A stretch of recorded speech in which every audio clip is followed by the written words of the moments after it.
Hi guys, it's Steffi from the Novelty Corner. Welcome back to my channel and welcome to another Bookish Friends Choose My TBR. This is my TBR for the third week in March, beginning on the 15th and running through to the 21st. This month, Kathy has very kindly chosen my TBR and I'm so excited because she's picked some books that I have heard about and I've heard her talk about a lot, but I haven't read myself.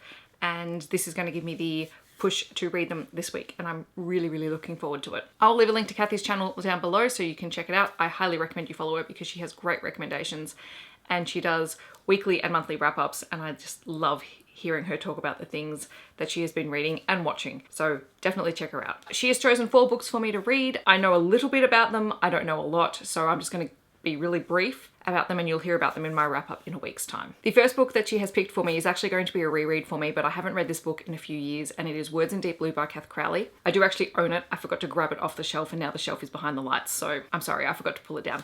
But it is a Lover's Way, a contemporary book, and it is set in a secondhand bookshop and it is absolutely delightful. I remember absolutely loving it when I read it the first time. And so I'm actually really excited that it's a reread. I think that's kind of cool because Kathy had said she didn't know if I'd read it before and I said I have, but I'm really happy to reread it because I think now is a really good time to go back into it because I am finding it harder to get back into the YA books, not because I don't love them, but just because I'm not finding things that I really enjoy. And I think rereading some favorites will really help with that.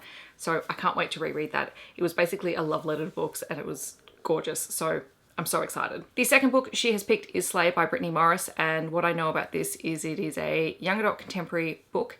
It has a black female lead character and it has to do with gaming and racial discrimination. So this one I'm really eager to get to because I've heard really good things about it. The third book is Jack of Hearts and Other Parts by Lev A.C. Rossen. This one I remember hearing a lot about, I think it was last year. It is a young adult queer story about Jack, who is gay and who writes an online sex advice column and ends up with a stalker. And I'm very intrigued by this because I've heard really good things from lots of different people. So I'm excited because this one was on my radar. I just hadn't picked it up yet. And the fourth book is one that I've only heard about on Kathy's channel and it's called This Is How It Always Is by Laurie Frankel. And it is a contemporary fiction book about a young boy who I think is the youngest of 4 or 5 children. And he tells his family that when he grows up, he wants to be a girl. So we're looking at the things a family has to face when they have a child who is, I think, growing up transgender. Like, I don't know too much about it, so I don't want to say the wrong thing about the book, but I'm really eager to read it because this has been a conversation I've been having with colleagues at work because we have a series of units of work around building respectful relationships and the very last unit is around gender and gender identity.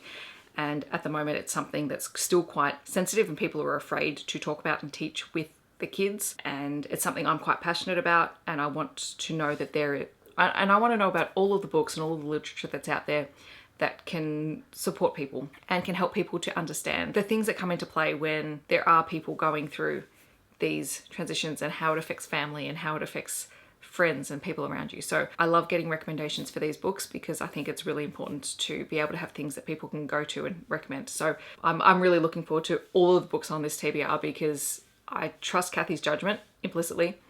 And I'm so grateful that she participated in my little challenge. So thank you very much, Kathy. Again, check out her channel. I will leave everything linked down below. I hope that wherever you're in the world, you're having a wonderful day and I'll see you guys in my next video. Bye guys.